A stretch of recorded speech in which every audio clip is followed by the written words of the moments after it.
Om Namo Bhagavate Vasudevaya.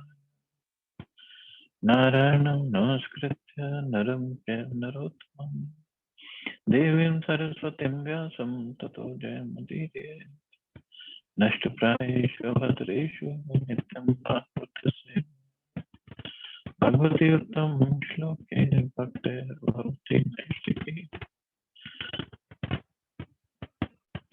Continuing with the discussion on Srimad Bhagavatam, Canto 5, Chapter 7, Activities of King Bharat, text number 9 onwards. Yatra va Bhagwan Hariradhyapi Tatratyanam Nijajanam Vatsalena Sannidhapi Rupena. At Pula Ashram, the Supreme Personality of God Hari, out of his transcendental affection for his devotee, becomes visible to his devotee, satisfying his devotee's desires. So Bharat Maharaj went to Pula Ashram, which previously we read, it's in Haridwar, to do his tapasya after he gave up all his kingdom, gave up everything to his sons, and the Supreme Lord became visible to him. The Lord always exists in different transcendental forms, as stated in Brahma Samhita, Rama, the Murti, Shukala, Niyamena. The Lord is situated as himself, Lord Krishna, the Supreme Personality of Godhead, and is accompanied by his expansions, like Lord Ram, Baladev, Sankarshan, Narayan, Mahavishnu, and so forth. The devotees worship all these forms according to their liking, and the Lord, out of his affection, presents himself as Archa Vigraha. He sometimes presents himself personally before the devotee out of reciprocation or affection. A devotee is always fully surrendered to the loving service of the Lord, and the Lord is visible to the devotee according to devotee's desires. He may be present in the form of Lord Ram, Lord Krishna, Lord Nrsimhadev, and so on. Such is the exchange of love between the Lord and his devotees.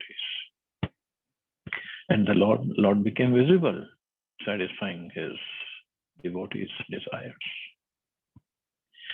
Yatrashram padanyu bhayato nabhi nibhir drishas chakash chakra nadi nam sarita pravara sarvata pavitra karoti. In Pula Ashram is the Gandaki river, which is the best of all rivers. The Shaligram Shila, the marble pebbles, purify all those places. On each and every marble pebble, up and down, circles like navels are visible. So this Gandaki river is actually in Nepal, near Kathmandu. So I don't know, Prabhupada says Pula Ashram is in Haridwar, but this is in Nepal actually. Gandaki river is in Nepal. Shaligram Shila refers to pebbles that appear like stones with circles marked up and down. These are available in the river below, the river known as Gandaki Nadi. Wherever the waters of this river flow, the place becomes immediately sanctified. So, well, Ashok Prabhu, another place we have to visit then. Gandaki River. Text 11. So we'll just go to the translation. In the gardens of Pula Ashram, Maharaj Bharat lived alone and collected a variety of flowers, twigs, and tulsi leaves. He also collected the water of Gandaki River, as well as various roots, fruits, and bulbs. With these, he offered food to the Supreme Personality of Godhead, Vasudeva, and worshipped him. And worshipping him, he remained satisfied. In this way, his heart was completely uncontaminated, and he did not have the least desire for material enjoyment. All material desires vanished. In a steady position, he felt full satisfaction and was situated in devotional service. Everyone is searching after peace of mind. This is obtainable only when one is completely freed from the desire for material sense gratification and is engaged in the devotional service of the Lord. As stated in Bhagavad Gita, Patram Pushpam Phalam Toyam. Worship of the Lord is not at all expensive. One can offer the Lord a leaf, a flower, a little fruit, and some water. The Supreme Lord accepts these offerings when they are offered with love and devotion. In this way, one can become freed from material desires. As long as one maintains material desires, he cannot be happy.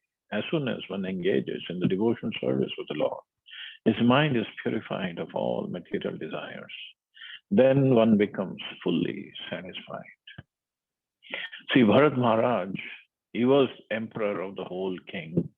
He was the best of the devotees. That's why his father, Rishabdev, asked him to be the emperor and asked all his sons to follow Bharat Maharaj. But after ruling for hundreds of thousands of years, he left and he had no material, he did not have the least desire for material enjoyment. His heart was completely uncontaminated, and when he offered food, simple food, obviously, he just collected water of Gandaki River, various fruits, bulbs, and when he offered that, he remained satisfied. This is a real satisfaction. And Prabhupada, everybody is searching after peace of mind. Can we find peace of mind in today's day and age with running like rats in the rat race? Crazily, everybody is running around. But this is the right way to live. And this is what we are missing in our lives. And that is why there are so many problems, diseases, and issues. Countries like America and Japan, Japan is #1 country in technology, America #1 country economically. The people are depressed, frustrated in both the countries, committing suicides and living basically on medicines or drugs. It's crazy over here. And how to find satisfaction, peace, is clearly given here. In this way, one can become freed from material desires. As long as one maintains material desires, he cannot be happy. As soon as one engages in the devotional service of the Lord, his mind is purified of all material desires. People say, oh, if we don't have these material desires, if we don't work hard for the society, actually they're not working for society, they're working for themselves. Their own satisfaction of their false egos. Everybody is working for that. Oh, if we don't work like that, then how will the world go on and this and that? Krishna did not create this world to make us more technologically advanced. Krishna created it so that we can learn our lesson and serve him. That's all. And look at in the background, he's lying down so nicely, so happily on this lotus leaf, and he's just waiting for all of us to come to him. That's all. He's waiting. But no, we don't want to go. Then one becomes fully satisfied. The supreme occupation, dharma of all humanity is that by which men can attain to loving devotional service unto the transcendental Lord. Such devotional service must be unmotivated and uninterrupted in order to completely satisfy the self. By rendering devotional service unto the personality of God, Shri Krishna, one immediately acquires causeless knowledge and detachment from the world. These are the instructions given in Srimad Bhagavatam, the supreme Vedic literature. One may not be able to go to Pulaha Ashram, but wherever one is, one can happily render devotional service to the Lord by adopting the processes mentioned above. And wherever one is rendering devotional service, Krishna is there. It just depends upon how surrendered we are, how pure we are, and he can appear. He can manifest himself in front of us. Text 12. That most exalted devotee, Maharaj Bharat, in this way engaged constantly in the devotional service of the Lord. Naturally, his love for Vasudeva Krishna increased more and melted his heart. Consequently, he gradually lost all attachment for regulative beauties. The hairs of his body stood on end, and all the ecstatic bodily symptoms were manifest. Tears flowed from his eyes, so much so that he could not see anything. Thus he constantly meditated on the reddish lotus feet of the Lord. At that time, his heart, which was like a lake, was filled with the water of ecstatic love. When his mind was immersed in that lake, he even forgot the regulative service to the Lord. So he was, it is said, no, all ecstatic bodily symptoms were manifest. So he was at the stage of Bhav Bhakti, not at Prema Bhakti yet. That's all. He was at the stage of Bhav Bhakti. When one is actually advanced in ecstatic love for Krishna, 8 transcendental blissful symptoms are manifest in the body. Those are the symptoms of perfection arising from loving service to the Supreme Personality of Godhead. Since Maharaj Bharat was constantly engaged in devotional service, all the symptoms of ecstatic love were manifest in his body.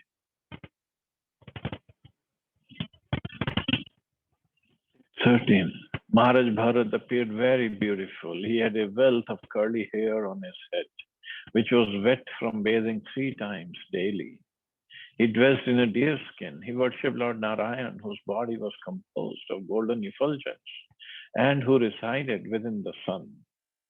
Maharaj Bharat worshipped Lord Narayan by chanting the hymns given in the Rig Veda, and he recited the following verse as the sun rose. The predominating deity within the sun is Hiranamaya, Lord Narayan. He is worshipped in the Gayatri mantra Om Bhurbhuvasva Tatsavitur Varenyam. He is also worshipped by other hymns mentioned in the Rig Veda, for instance, Dhyaya Sada Savitra Mandal Madhyavarti. Within the sun, Lord Narayan is situated and he has a golden hue. So Maharaj Bharat was worshipping that Lord Narayan. And by this verse, Paro Raja Savitura Jata Vedo Devasya Bharago Manasedam Jajana Sureta Sadha Punaravishya Chaste Hansam Gridranam Nrishdare Ringamimam. The Supreme Personality of Godhead is situated in pure goodness. He illuminates the entire universe and bestows all benedictions upon his devotees.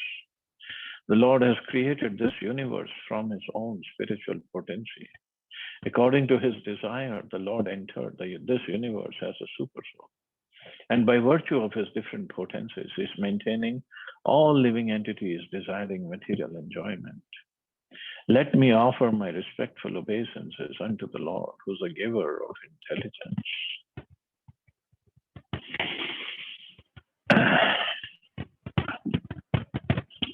The predominating deity of the sun is another expansion of Narayan, who's illuminating the entire universe. So this is predominating deity of the sun, but the ruler of the sun is Vivasvan. The Lord enters the hearts of all living entities as a super soul and gives them intelligence and fulfills their material desires. This is also confirmed in Bhagavad Gita. As a super soul, the Lord enters the hearts of all living entities, as stated in Brahma Samhita, Andantarasa Parmanu Chayantarastam. He enters the universe and the atom as well. In the Rig Veda, the predominating deity of the sun is worshipped by this mantra, Deha Sada Savitra Mandal Madhyavrati. Narayan sits on his lotus flower within the sun. By reciting this mantra, every living entity should take shelter of Narayan, just as the sun rises. According to modern scientists, the material world rests on the sun's effulgence. Due to sunshine, all planets are rotating and vegetables are growing. We also have information that the moonshine helps vegetables and herbs grow. Actually, Narayan within the sun is maintaining the entire universe. Therefore, Narayan should be worshipped by the Gayatri mantra or the Rig mantra. And this is what Bharat Maharaj was doing. He was just worshipping the sun and he was meditating on Lord Narayan every day. Thus ends the 7th chapter, and we'll start the 8th chapter. A description of the character of Bharat Maharaj. Next one. Shri Shukvacha. Ekada tu mahanadyam kritabhishek nyayam ikavashyako brahmaksharam abhigrinano muhurtatrayam udkant upavivesha. Shri Shukdev Goswami continued, my dear king, one day after finishing his morning duties, evacuating, urinating and bathing, Maharaj Bharat sat down on the bank of the river Gandaki for a few minutes and began chanting his mantra, beginning with Omkar. Tatra tada rajan harini pipasya jalashayabhya shame kavopajagama. O king, while Bharat Maharaj was sitting on the bank of that river, a doe, being very thirsty, came there to drink. A doe means a female deer. Taya pepiye man udke tavat eva vidurena nadato mrigpatera runado lok bhayankar udpatat. While the doe was drinking with great satisfaction, a lion which was very close roared very loudly. This was frightful to every living entity, and it was heard by the doe.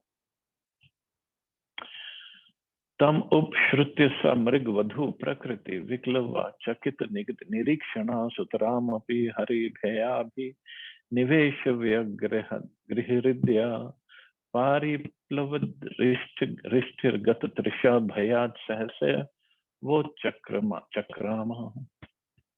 By nature, the doe was always afraid of being killed by others, and it was always looking about suspiciously. When it heard the lion's tumultuous roar, it became very agitated. Looking here and there with disturbed eyes, the doe, although it had not fully satisfied itself by drinking water, suddenly leaped across the river. Tasya utpatantya antarvatanya urubhaya galato yoni nirgato garbha srotasi nipapata. The doe was pregnant, and when it jumped out of fear, the baby deer fell from its womb into the flowing waters of the river. There is every chance of a woman having a miscarriage if she experiences some ecstatic emotion or is frightened. Pregnant women should therefore be spared all these external influences.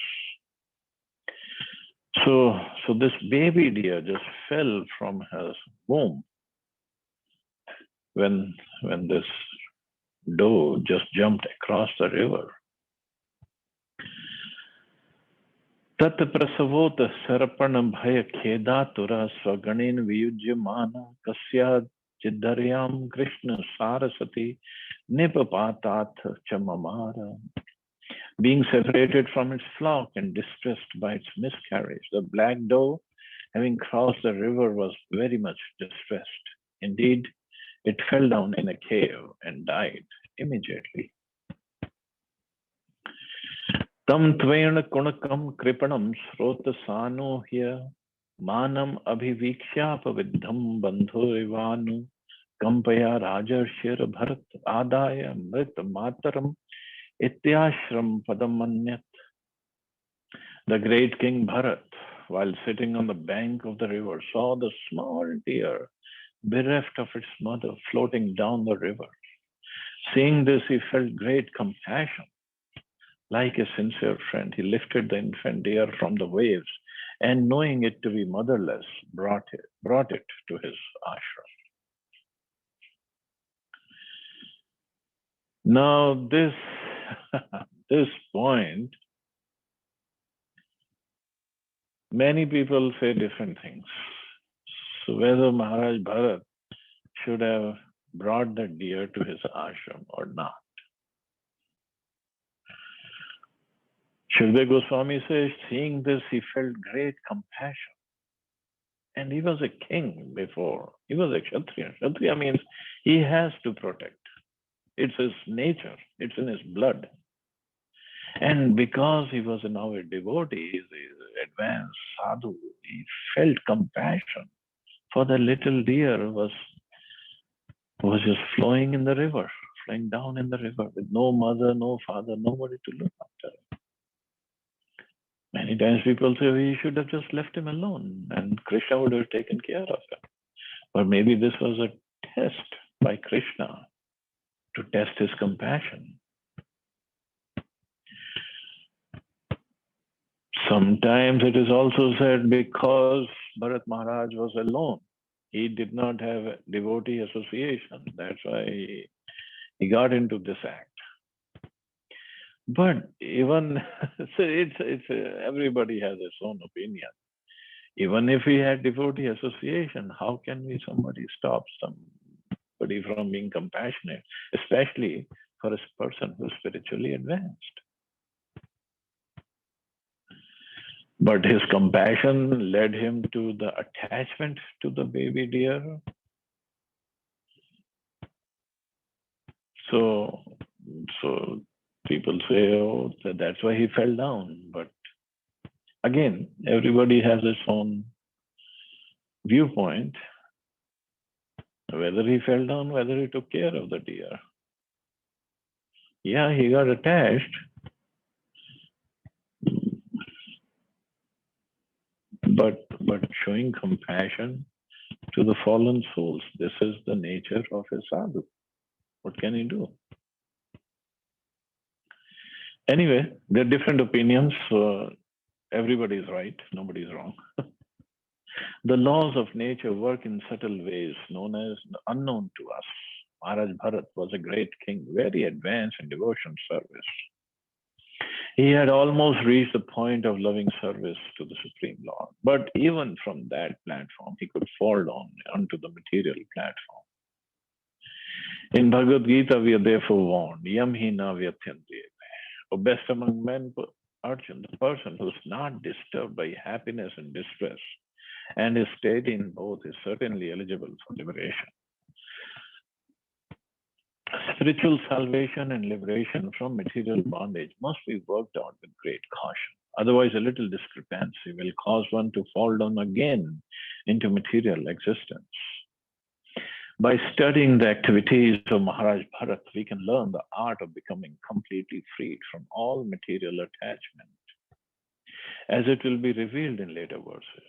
Maharaj Bharat had to accept the body of a deer due to being overly compassionate for this infant deer. We should be compassionate by raising one from the material platform to the spiritual platform. Otherwise, at any moment, our spiritual advancement may be spoiled and we may fall down onto the material platform. Maharaj Bharat's compassion for the deer was the beginning of his fall down into the material world.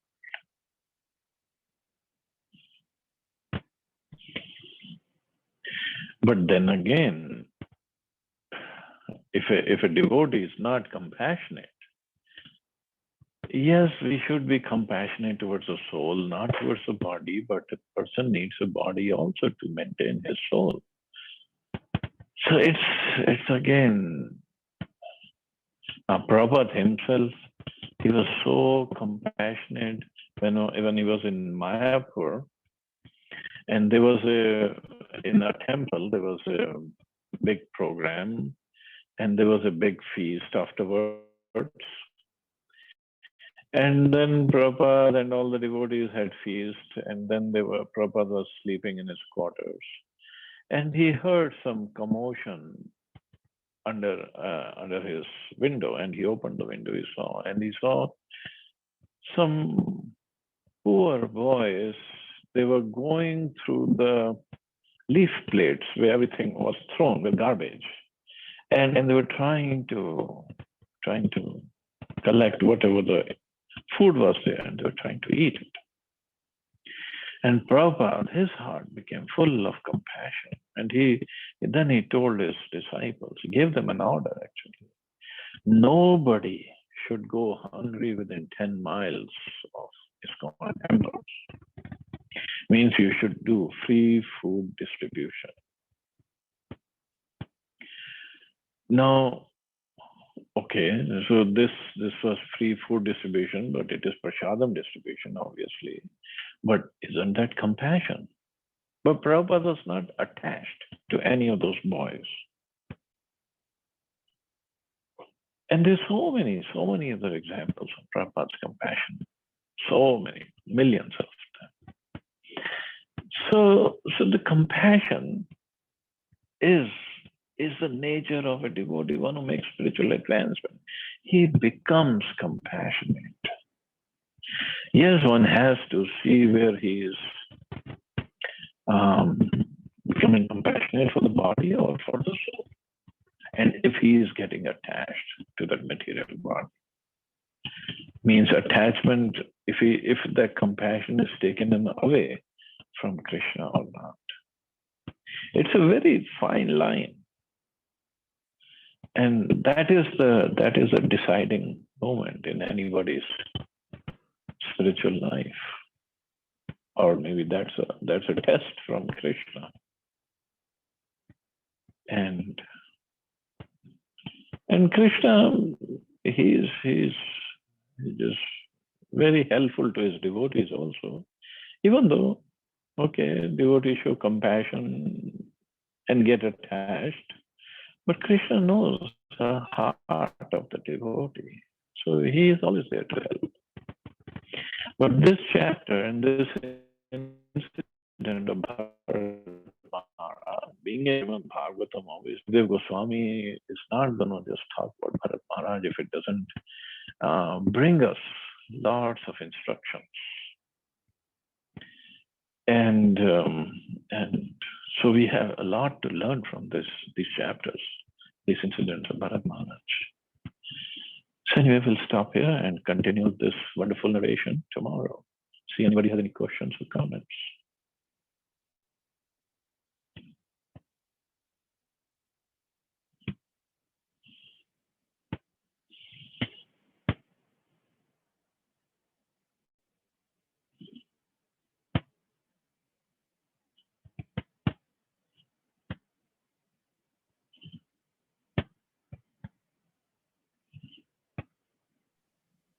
Hare Krishna, Prabhuji. Hare Krishna. Prabhuji, Bharat Maharaj could have given this baby deer to somebody for looking after instead of keeping it with himself. He could have, but maybe he didn't find anybody in the forest. I don't know. I don't know what went through his mind. No, I know, no. I'm just discussing to avoid the attachment. Could have.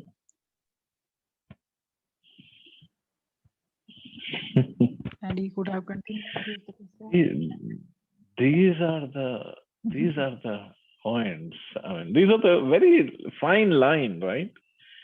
Difficult to decide what to do. And he's a Kshatriya. Kshatriya means anybody who comes to take shelter of him, he has to give him shelter.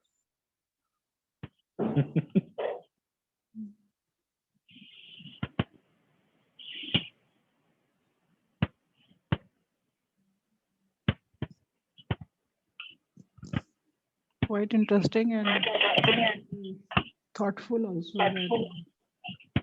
Yeah. Small actions can lead us to the big problems. Yeah. And basically this what it should tune into is WIIFM, means what's in it for me. What should I learn from this?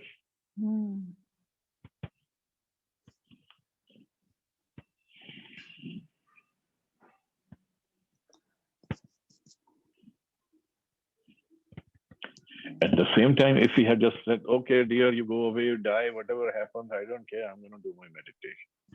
I don't know if Krishna would have liked it. I don't know, maybe it's a test from Krishna.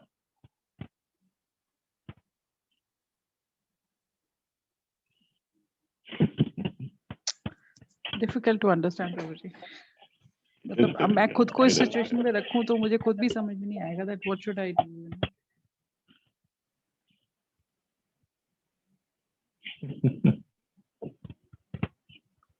नहीं समझ में आता. Yeah. That's why we just pray to Krishna to give us a right intelligence to do the right thing. Very important.